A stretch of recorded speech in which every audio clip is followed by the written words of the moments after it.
I've been, after the Sister City presentation, going, yeah, I've actually been making my bucket list, and going to the Netherlands is definitely on my list, and blah, blah, blah, that's where my family came from, and I've actually never stepped foot in it, and blah, blah, blah, whatever. Wow. And it's like, yeah, his Dutch racist, anti-Semitic relative, Peter Stuyvesant, that was deporting Jews from the Dutch colonies, like, way back when, like, 300 years before Hitler and stuff. He was an anti-Semite, Yeah, right.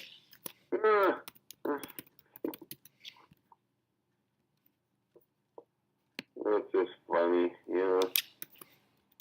So it's like,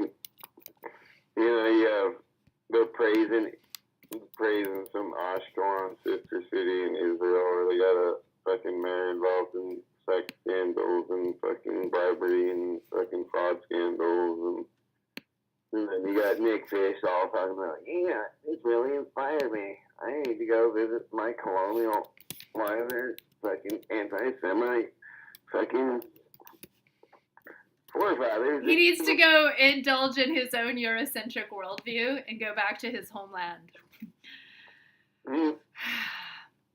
Oregon's not wide enough for him. No, he'll be, Netherlands was... And the Dutch apartheid shit and all that shit, Yeah. Like, yeah, I really need to go visit the white colonizers that took over South Africa and all that good stuff.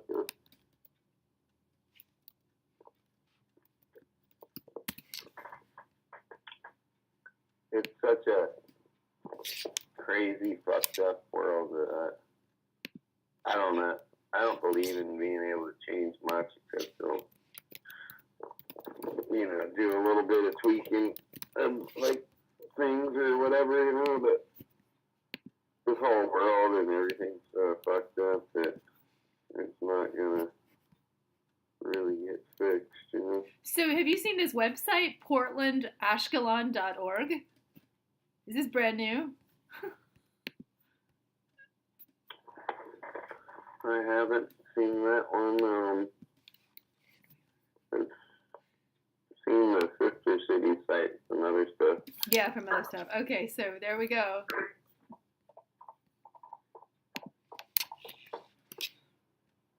Yeah, I started a Facebook page.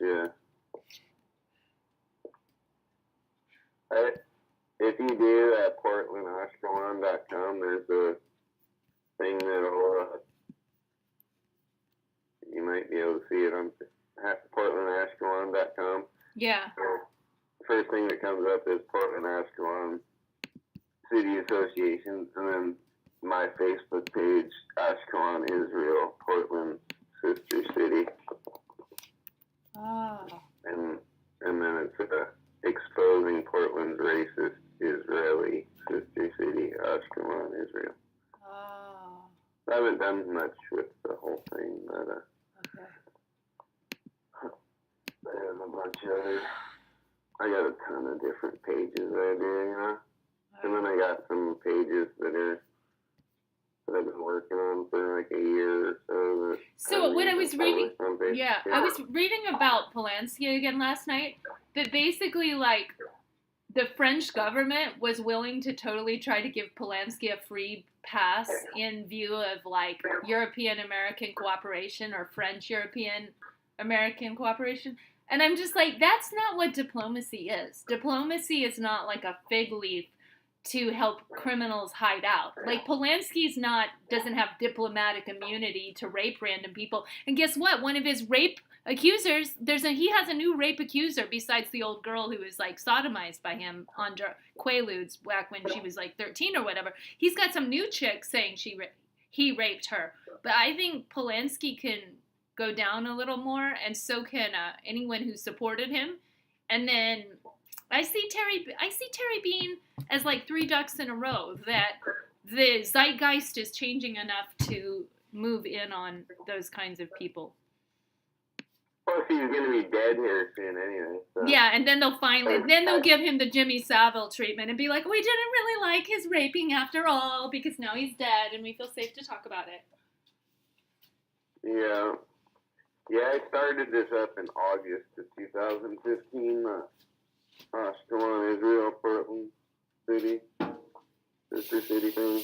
Oh, wow. Yeah.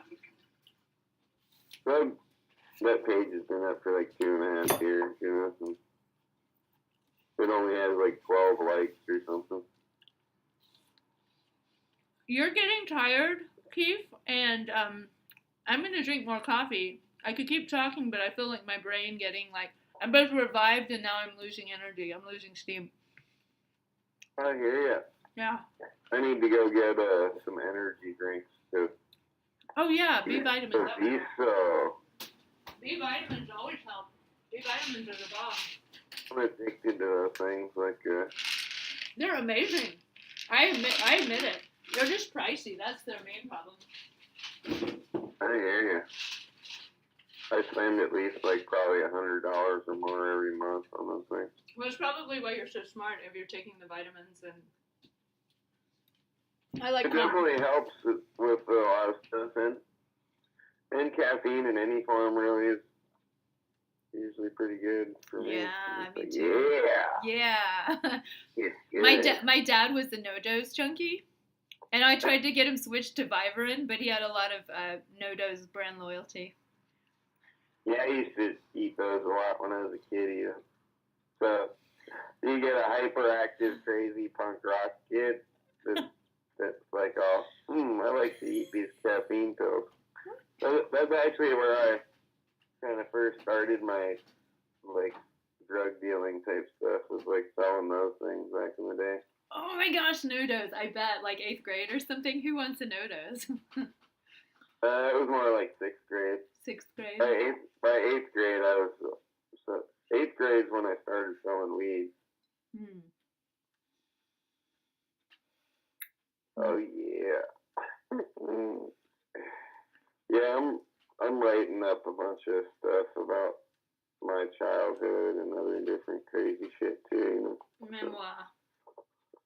Eventually, I need to like take a major exit on the internet and actually compile a bunch of shit, you know. Into like a book or book format or something? PDF doc? Manuscript? Because I think I could get a book deal and just other different shit too, you know. A lot of the shit I've been through. Yeah. I mean, I was born, I went directly within 24 hours to, you know, my mom, like, went right back to work at the head shop, like, 24 hours after giving birth to me. No way, really. 48 hours, she just, like, went back with a newborn baby, tending the head shop with my dad, you know. Wow. And, you know, I have a bunch of, like, pretty cool baby pictures and stuff. And oh, yeah. Some of them have, like, some hot, like, hippie girls all just, like, surrounding me. I'm like, hey, little baby. Oh, and you were batting your pretty eyes at those older women when you were, like, 1 year old. You were like, hey, me, I'm this cute little like, baby. I pretty much have, like, a total... I've been, like, immersed in the counterculture ever since I was born, you know? So, that's one of the reasons I'm totally a lot more hardcore than everyone else, because I'm, like, from multi-generational radical. You're not like a former Paul Ryan supporter in front of the Mitt Romney plane who just recently put on some skinny jeans and got into Vice Mag and now considers him, like, a TED talker? Yeah. You're not like just I never pledged allegiance to the flag, you know, like my parents told me not to pledge allegiance to the flag and all that stuff, so I was pretty much like the only kid in my class that was like taking a knee like at 5 or whatever. Taking a knee, yeah, right? Oh my gosh. Oh god. When I think about a lot of this stuff, I'm just like, yep, I came from a pretty crazy crazy family, you know. My mom was obsessed with Richard Nixon, Charlie Manson, and Patty Hearst. Oh, right. Her main people, right? Yeah. She just, like, both my parents hated Nixon. We'd always be ranting about him, even, like, way after he was gone. Long after, yeah. And then the whole Patty Hearst thing was going on where they're hunting for her. Right. And I remember being in Morocco, you know, and sitting on the roof of the apartment complex where we lived, where there was, like, goats that would run in the hallways and fucking chase you and shit like that, you know. Mm-hmm. And I remember my mom, like, getting papers and reading about Patty Hearst in Morocco, New York Times or whatever the fuck it was, you know. Right. Wow. But, International Herald Tribune or something. And then, like, you know, every time Charlie Manson would be in the news, it'd be like all talking about Manson, and so I kind of like have this thing where it's like I basically was raised around people screaming about oligarch fascist pigs like Nixon, you know. Right. My mom was like totally obsessed with Patty Hearst and all that whole kidnapping and Stockholm syndrome and ultra shit that went on, and then, you know, so, and my parents would just talk about crazy shit all the time about their buddies that you know, were major drug smugglers and all kinds of stuff. And they weren't dumbing it down because you were a kid. They were just treating you like you're a part of the family. Like. And they were actually just like glorifying all that shit too, you know. Right. The way they told it was just like damn, that seems fucking cool, like some cool ass shit. I'm totally down. Now I know what I want to do when I grow up. Yeah, wow. But my parents used to loan me money to, you know, buy all kinds of drugs and all kinds of shit. Wow. So Richard Nixon maybe wrote a letter about Trump. A 1987 missive from the former president said to his wife, Pat had seen Trump on television and predicted he would be a winner if he decided to run for office. It's been a long time coming, though. All those cartoons, like in did you see the Doonesbury cartoons from the 80s predicting Trump as a president? Like there've been all this like predictive, if anything, just almost like House of Cards stuff, like it was all in the shoot. It was disgusting. I don't think he was ready for it. Ugh. Oh yeah. Well, should I let you get off the phone and go get some lunch or something? Yeah, no, I'm gonna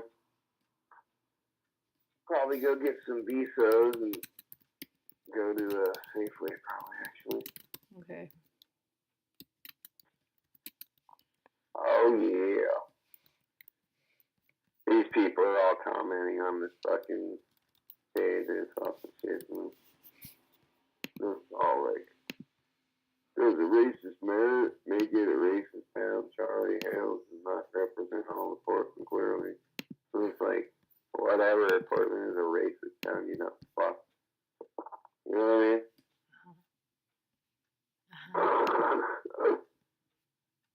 Even all the white liberals that are like, I'm allies for black people. Sorry, that's racist as fuck too, in a lot of ways. They're a little, well, I'm a spam bot for the Capiria Foundation. White savior, like, we're here to protect marginalized people of color. And, you know what? If I was black, I'd be like, get the fuck out of here, whitey. Fuck you. Like, you know? Donald Trump became president. Now you're like this big ally. Like, give me a fucking break. Get the fuck out of my face, little white boy, little white girl, whatever. You know? Yeah, exactly. Yeah. Or where Teresa Rayford and just keep doing like, we need all the white people to go to the front. Where's my cops and blah blah blah. Be the human shield between us and the black people. It's like, if I was black and I heard that, I'd be like, I'd already would be at the front lines, right? Waiting the riot takes places, and they'd be like, shut the fuck up with all your fucking bullshit white ally politics nonsense, you know? Hey, listen to this. President Trump has just signed an executive order expanding post 9/11 emergency powers to recall retired officers back into service. Oh, hell yeah. Well, that's all. Charlie Hales and those guys already beat him to that, right? Permanent emergency, state of emergency. But didn't Charlie Hales and Ted? I don't know. Look at that. Look at that, though. Uh-huh. That's funny, right? Because that's part of the whole Portland police contract thing right there, you know? So, Portland city government fucking way ahead of Trump, you know? Yeah. Keith, I better go. I gotta go to the bathroom, and I want to eat some more So look that up in the Portland emergency powers to reinstate officers. Yeah, they can once an officer retires, part of the contract says that they can come back and be rehired and still keep their retirement benefits. Yeah, so it's basically just like cashola for them if they like tactical double dipping. Tactical double dipping. Yeah, they kind yeah. Okay. So yeah. So yeah. So what is the Trump article? Let's get me. I just saw it on Twitter. It's been released, maybe like CNN or something. Trump police. Trump executive order. Proclamation 7463 post 9/11 emergency powers. Probably more wide sweeping. Let's see. USA Today.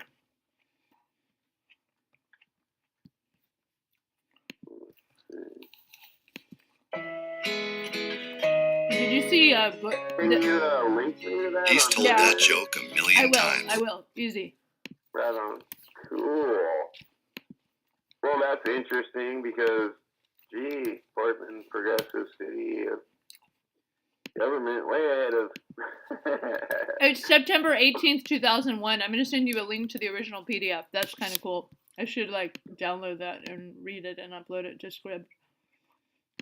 So it's not like some older stuff, like the Trump to lift military gear ban for police and all that other stuff. I'm going to look at it. It's Emergency 2001. I think it's kind of what people refer to as kind of quasi-martial law type stuff. I don't know. Here it is. Okay, a national emergency exists by reason of the terrorist attack on World Trade Center in the Pentagon.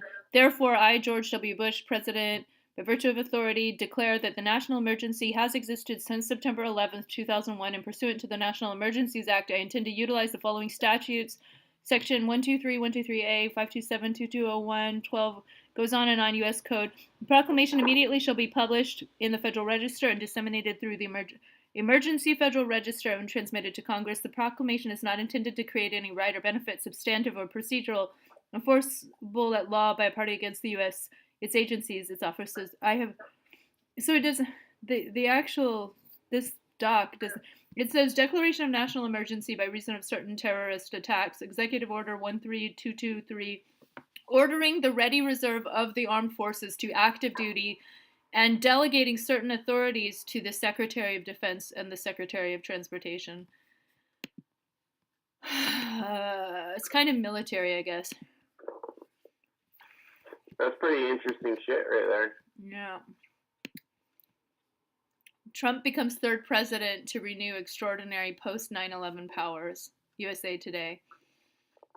Yeah. I checked that link that you sent me. Okay. But yeah, that's real interesting because Portland totally puts that shit up to bring cops out of retirement to serve on their thing, you know? Yeah. And they basically saying the same thing that, well, there's a shortage of officers. They're already trained and blah, blah, blah. Yeah. High turnover. 1 in 10 pensioners are rehired. Draw a second salary. Yeah. So you gotta start a different email for every Twitter account, right? Yeah, it's so annoying, and it's so annoying. I can't remember anything ever. If I ever disappear, that's probably why, is I'm just like locked out of my accounts. I hear you. My passwords are getting progressively easier as I get older, because I'm just like, I better go, Keith. Right on. Okay, have a great day. Talking to you. Nice talking to you too. Bye-bye. Right on, cool. Have a good day. You